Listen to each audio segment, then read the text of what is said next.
Hello friends, स्वागत है आप सभी का आपके अपने चैनल में। ज्योतिष में विवाह को लेकर बहुत सारी बातें देखी जाती हैं, जैसे कि विवाह कब होगा, वैवाहिक जीवन कैसा होगा, जीवन साथी कैसा होगा, या फिर किस दिशा में विवाह होगा। ऐसे तमाम सवाल ज्योतिष के अलावा भी एक आम इंसान के दिमाग में ज़रूर आते हैं। ऐसे में ज्योतिष अहम भूमिका निभाती है। हम लोग जानते हैं कुंडली का सप्तम भाव, सप्तमेश या फिर सप्तमाधिपति विवाह के लिए देखा जाता है।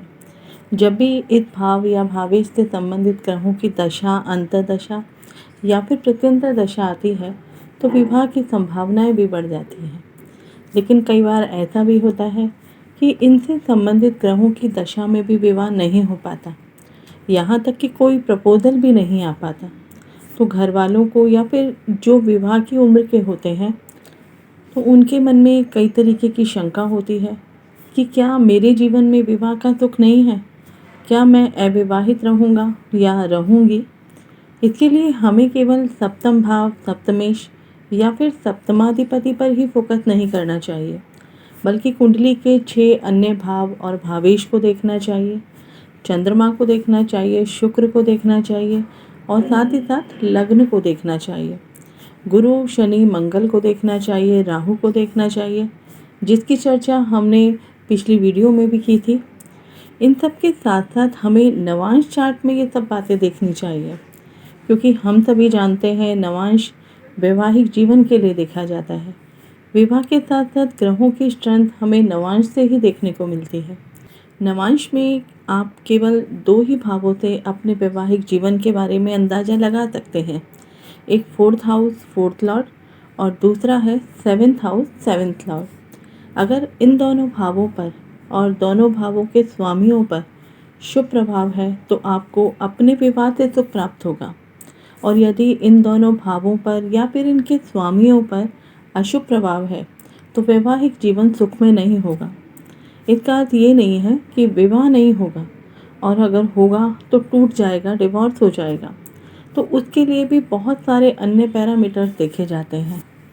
लेकिन सिंपल शब्दों में आप देख सकते हैं कि सप्तम भाव विवाह के लिए देखा जाता है और चतुर्थ भाव विवाह से मिलने वाले सुख के लिए देखा जाता है।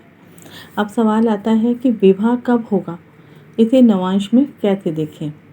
नवांश में लग्नेश या सप्तमेश की दशा हो उस समय विवाह हो सकता है।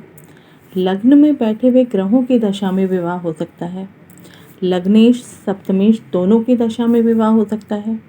जैसे मान लीजिए महादशा लग्नेश की हो और अंतर्दशा सप्तमेश की हो, या फिर महादशा सप्तमेश की हो और अंतर्दशा लग्नेश की हो, तो इस समय पर विवाह की संभावना बढ़ जाती है, या फिर इस समय पर कोई ना कोई प्रपोजल आपको मिल सकता है।